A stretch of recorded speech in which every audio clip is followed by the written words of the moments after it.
welcome to Fan Made Podcast. I'm your host, Luke Porco, and this is the podcast where we speak to all fans in sports media and entertainment and ask them about how they've become a fan and some of their favorite parts of being a fan and going to games. And today I'm honored to speak with not only a notable sports media personality, you may have seen him on YouTube, on all over social media, on the radio, CBS Sports, but he's also been a good friend and mentor to me in sports media. You're for none other than JR SportBrief. Thank you so much, Luke. I appreciate it, man. Thank you so much. Of course, man. It's always good to talk to you. And I know this will be a fun interview and a fun chat. And I'm looking forward to getting started. And I appreciate you joining me. No doubt about it. So I always like to ask people whenever they come on the show, since this show is about like going to games and being a fan, I always ask this first. What was the first game you remember going to? And do you remember who you saw and who you went with? Man, the first game that I see, it's scant details. I think the first sporting event that I ever went to that I remember a little bit. The New York Yankees were taking on the Montreal Expos in the old Yankee Stadium. Yeah. And I think I don't remember if I went with family or a school trip. It was late at night. Okay. Only person I remember is Don Mattingly. I was a kid, and I don't remember anything else about that. If I have to remember the first time I really remember going, as a kid, I didn't make it to a lot of sporting events. We didn't necessarily, have the cash to, go to Yankee Stadium all the time or go to the Garden.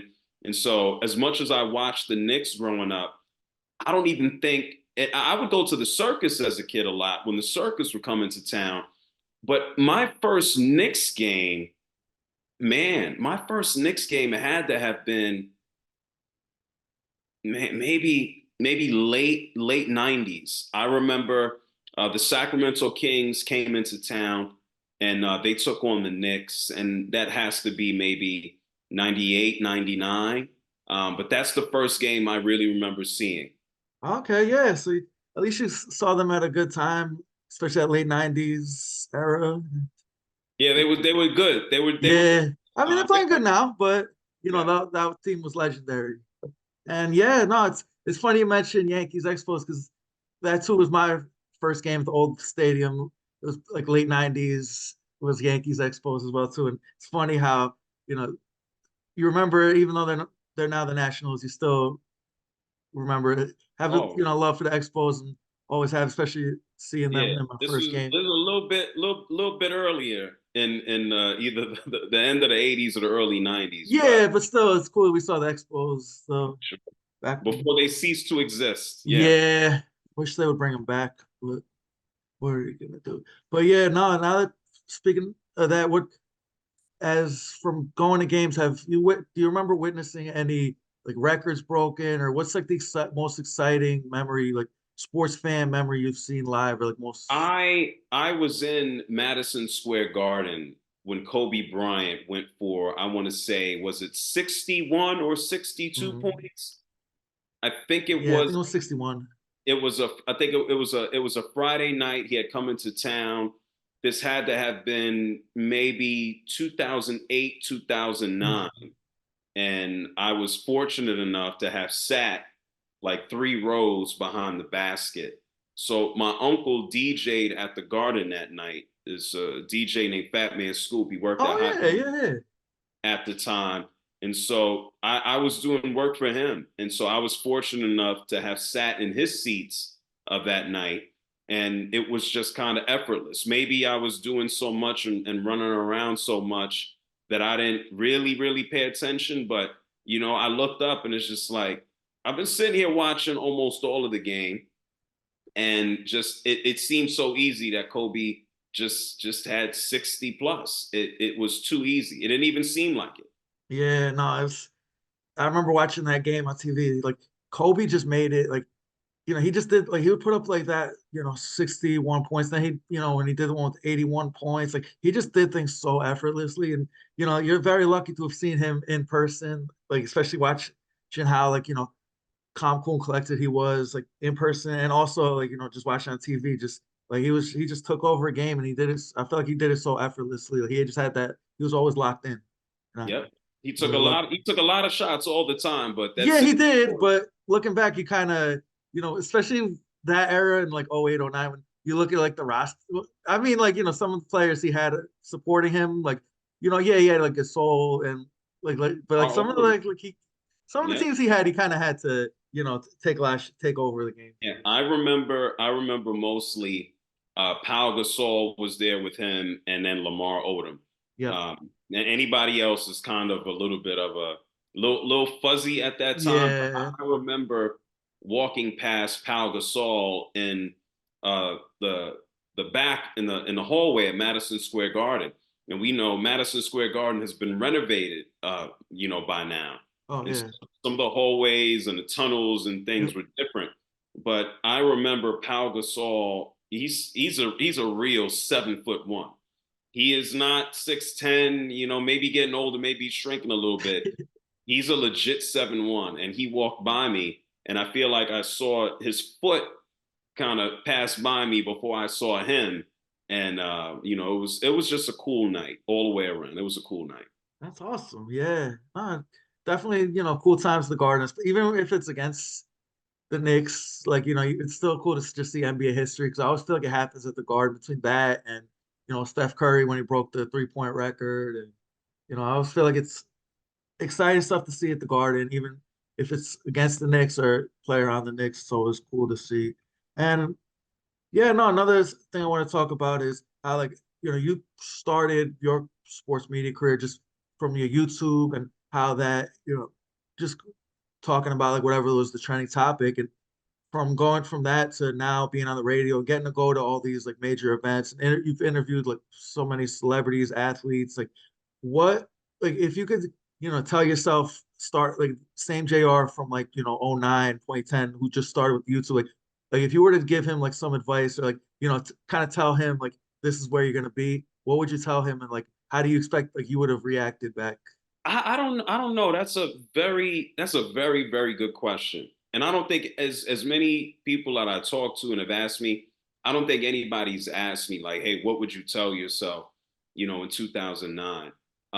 One thing that I've experienced and I like to share with folks as well is if you have a passion for something and you see some traction, and I don't want to say you see the light at the end of the tunnel, don't be deterred or don't stop because you hear the word no. A lot of times folks hear the word no and then they automatically give it a hard stop, or they quit, or that they give up, or they don't keep going. I'm sure that you, or maybe some of the listeners and viewers have seen a cartoon at this point in time, and it's just like two dudes digging with a pick, and they're Yeah. trying to get to the gold or the diamond at the end. And Hmm. so one dude is like this close to getting to the diamond or the gold, and then the other person is this close and it's just automatically turned around and give Yep. up. And Yes. you never know how close you're gonna get to the success and reaching your goals if you don't keep going. When I started in 2009, I had a plan. I'd be lying to you if I said, I need to be on TV, or this is the goal, or I need to do radio, this is the goal. I just knew if I can grow out an audience from scratch, then it would open up doors to more successes. And that's what it's done. I didn't have a limit to what I thought I could do, but I have faced plenty of no's. I mean, even in the early months of me starting on YouTube, there was a television producer at the time who worked at ESPN and just didn't understand what I was doing, didn't understand why somebody would care what I was saying on YouTube when they had a platform like ESPN. I could have decided to stop then, but I saw the growth of what I was doing on YouTube and said, if I can get 81 people to listen to what I'm saying, then there's something there, especially for digital media, where this is the way the world has gone. This is the way the world is going. And this is where we're at right now. And so that's one thing that I would say. If I had to go back, I'd say, yo, man, just keep on going. Yeah, no, that's great advice. And definitely, I feel like you were definitely ahead of your time when it came to like, because you were doing like more like a social media content creator before that was even really a thing. Or an occupation. But I feel like you were very like I'm glad you stuck with it. I'm sure very much your followers and listeners are too, and I'm sure you are too. But I'm just saying, I feel like you were very like being on YouTube. Like it wasn't as popular and like as many people were doing it then and through social media as they are now. So definitely, I appreciate. I'm sure you've inspired a lot of other content creators in the same field or similar areas to pursue their dream, and you should be applauded for that. And definitely, it's definitely inspiring. And like I said, you're definitely ahead of your time. I'm sure you've kickstarted a lot of other people's careers in the process as well too, without even realizing. Yeah, And no, thank you, man. I appreciate it. And I have over the years, folks reach out and have asked me, how do you do this? Or I'm in school, I'm in college. How do I do this? My pathway is very different. I didn't go to a Syracuse, I didn't go to a Fordham. I went to Baruch College and studied business. I worked already in media. My first job, if you want to call it that, like I interned at Vibe magazine when magazines were still, any type of pop, yeah, but they were fading out. But they still Vibe magazine still held, a big important position in hip hop and music. Not so much now because magazines are done and it's yeah, difficult transitioning into digital. But yeah, I remember filming some of my first videos. A lot of people remember me inside with a Knicks banner. But then when I would go outside to film certain videos, and I would set up a camera because I couldn't, vlogging cameras didn't exist. The quality in the phones didn't exist now. hmm Technology has advanced a long way since when I got started in 2009. But I would record myself, and people would look at me or pass me by, and they looked at me at times like I was an alien. Like, why is this guy outside of Madison Square Garden or outside of the park or on the football field? Why is this guy recording himself? What is he doing? And then you fast forward to where we're at now in 2024. I can walk through a hotel lobby, I can go through a mall. Everybody is recording themselves. People have selfie sticks, people have yeah, tripods with lights on them, and it is so common, and for something that I was looked upon like, yo, what is this guy doing? So yeah, yeah. No, it's been fun to see how everything has evolved, but it's not surprising, man. That's why I started what I started, because if I wanted to go the traditional route, it wasn't going to happen. I was already working, and I said, man, I can make money and earn a living doing this. If it was 4 years earlier, if somebody came to me, which is how I got started, a TV producer told me, why don't you start a sports blog? It wasn't an idea in the top of my head. A TV producer who had nothing to do with sports, his name is Fred Seibert. He ran Hanna-Barbera cartoons. He told me, why don't you start a sports blog and see where it goes? In any other world, maybe a couple of years earlier, if he said, hey, you should be a sports broadcaster, I'd have to do what most people do. I probably have to have gone to school, but that's the benefit of technology and the way media has changed. yeah, no, for sure. And like you said, it's definitely you see like what was uncommon, 15 years ago or so is definitely like the norm now, and definitely applaud you for getting ahead of it and be, being like and getting involved and jumping in and finding your own path. And back to being in, getting to meet celebrity athletes and being interviewing people outside, whether it be stadiums or games or wherever. My question to you is, when you're at games, like what stadium or like sports city would you say has the best fans that you've come across, and like what are like some fun? Do you have any like fun stories around that or Oh my God. I don't, I could sit here forever and tell stories. If you're asking me about sport, like best like sports, fandom, like who's like the most like passionate? that's tough. Every city is different. I'll tell you this, in a unique space, I really enjoy Pittsburgh. People are Oh very yeah, Pittsburgh's passionate awesome. about the Steelers. I have not been to Pittsburgh at a time where people did not want to talk about the Steelers. Yeah, the Steelers feel as big of a franchise as they are, and as big as a city as Pittsburgh is. When you're in Pittsburgh, it feels like the Steelers are the local high school team on the Yeah, biggest. it's true. And so you don't talk to anybody who's not ingrained. The temperature, not the actual temperature, but Yeah. the temperature and feeling and the vibe of the city really goes along with how the Steelers are performing, especially during football season. And Hmm.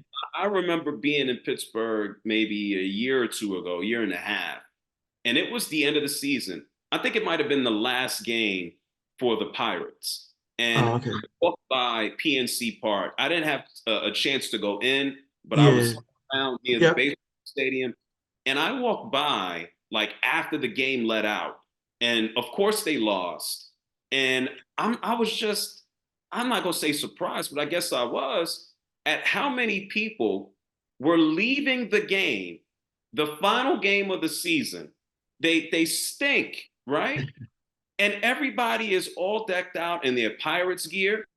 It's cold, it's wet, it's rainy. It's one of the typical Pittsburgh days without it being cold and frozen.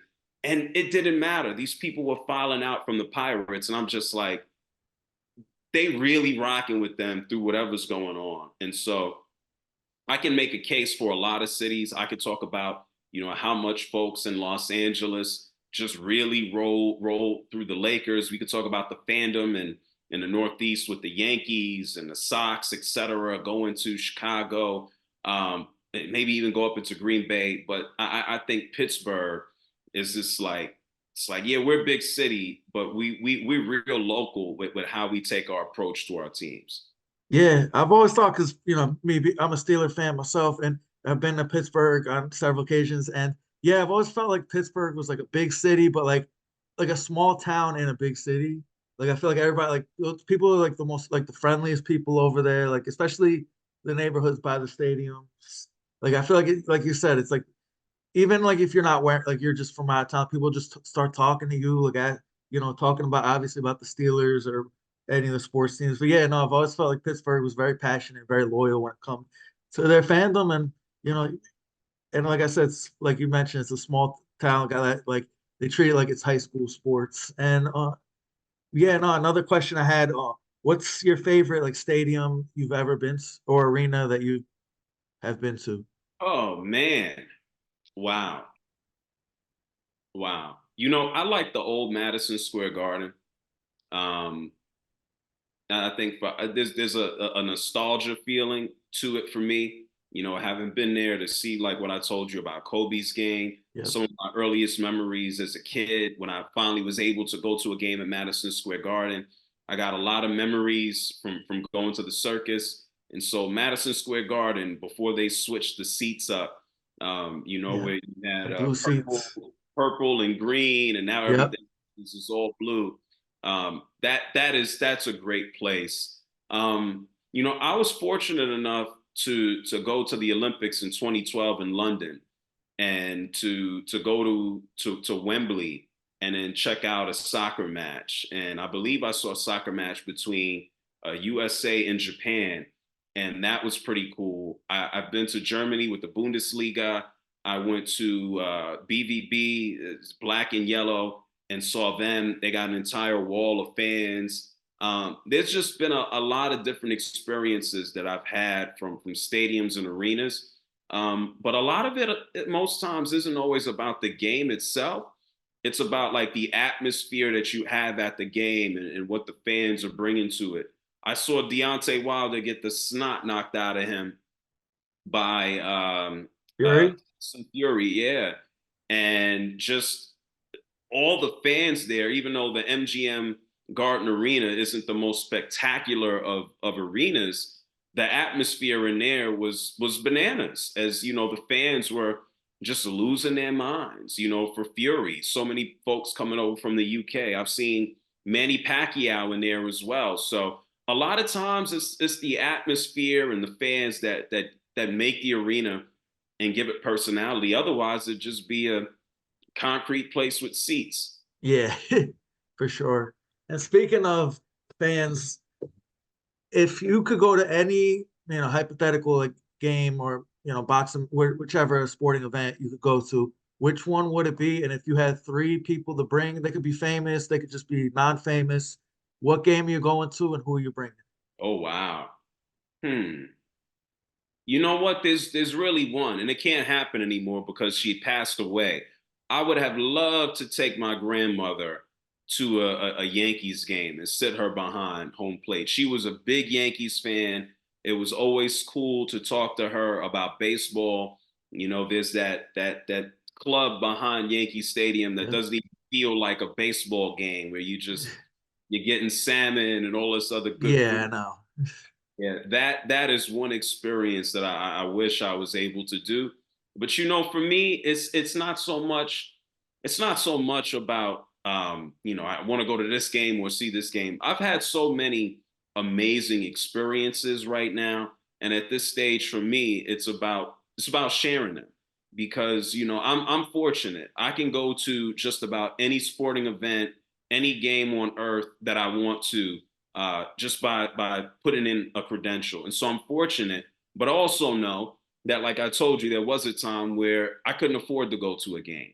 And so I understand both ends of it, and I don't take it for granted. So I'm very thankful and fortunate for all of my experiences, what I've done, so I'm cool on that. And if I could share some of this with other folks, that's what I'm looking forward to. That's awesome. Yeah, no, it's definitely like you said, it's definitely important to share, and that's very sentimental that you would take your grandmother, and that's all. I'm sure you would have a great time with her, and that's great to like go with the older generation, like past generation, just to hear about because I feel like baseball and especially football too, are like going back to like when you go with family or people from different generations, you still have that bond, but it's like you can talk about compare like different generations, but also has it's still the same team, so you definitely have that. And yeah, no, another like last question I like to ask if you were to talk if you met somebody who had never been to let's just use this as an example, like never been to like a Knick game or a game at Madison Square Garden. It was like their first game. What are like some tips, recommendations that you give to them about going to the game, and like what are like some like traditions that you like to go to whenever you go to like a Knick game or something like what Man, like, is there a special like food you like or something you like to like always make a tradition of with no, man, because I'm cheap. I'm let's cheap, keep man. my let's just all hypothetical so No, let's yeah, it's a little different, but it's special. Madison Square Garden is a special place. For me, growing up in the Bronx, every time I went to Madison Square Garden, it was like it was not a trek, but it was an experience because it wasn't just up, we popping up at the game, we're here. It wasn't like I was in Madison Square Garden all the time, so it was a real special experience. Maybe I went, once a year or once every other year, and we would get on the two train, whether it was me, my mom, or uncle, or aunt, or whoever we were going with. We're getting on the two train, and we're going right into Penn Station and going right through Penn Station, walking up the steps and going into the garden. And so that is a unique experience unto itself. Growing up as a kid, until I got older, to go to all these different arenas and stadiums, it wasn't, you realize it's not normal. You go to most arenas and stadiums, yeah, they can be in downtown areas. The train station might be across the street, or you may drive and park or what have you. Going to Madison Square Garden and taking the train by itself Mhm. is almost it's an experience just to go ahead and do it and funnel up upstairs into the Yeah, garden, and then you go, wait a minute, the arena floor is upstairs, it's not downstairs yeah, on the no, ground. It's very unique, going to MSG. But for me, it's that subway ride on the two train, yeah, getting off at 34th Street, Penn Station, going through Penn Station, which was pretty ratty when I was yeah, a kid, and then going upstairs to the garden and then smelling the popcorn when you start yeah. getting upstairs and smelling the hot dogs. Madison Square Garden just has that smell. Hmm. It's a classic experience that, I won't forget. It's changed a lot.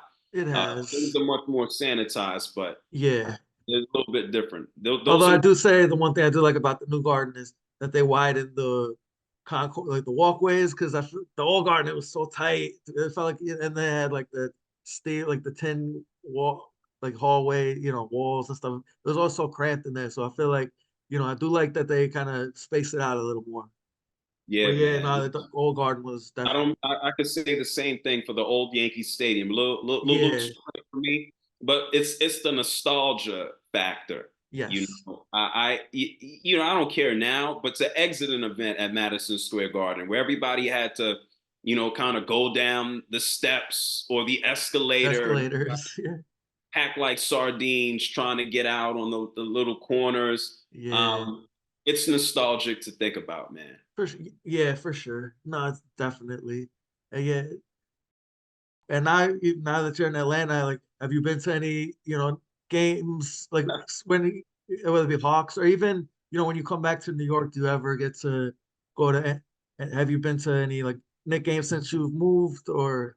So I haven't been to any Knick games in a few years, but man, I get out to just about every and anything. I can't keep track on how many events I go to. I get to New York quite often, and I'll go out to even Red Bull Stadium, or I've been to Yeah, Yankee Stadium a million times since I've been gone.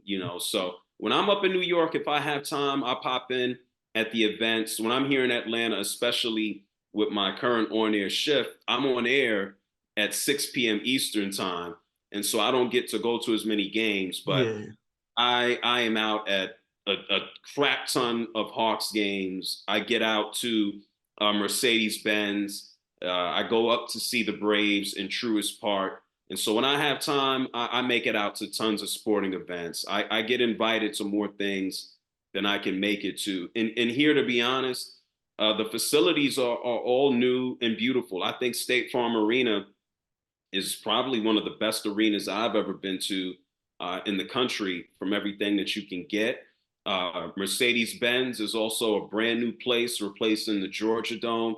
And yeah, that place is spick and span. I really appreciate what the Falcons do. A lot of the food options. Yeah, you can hang out in the suite and get gourmet stuff. But then they also have, decent food options that cost enough. You can get $5 for a hot dog or a beer. They're not pricing people out. And then the Brave Stadium at Truist is pretty nice too. And a Yankee Stadium, don't get me wrong. yeah, Well, yeah. No, I hear you.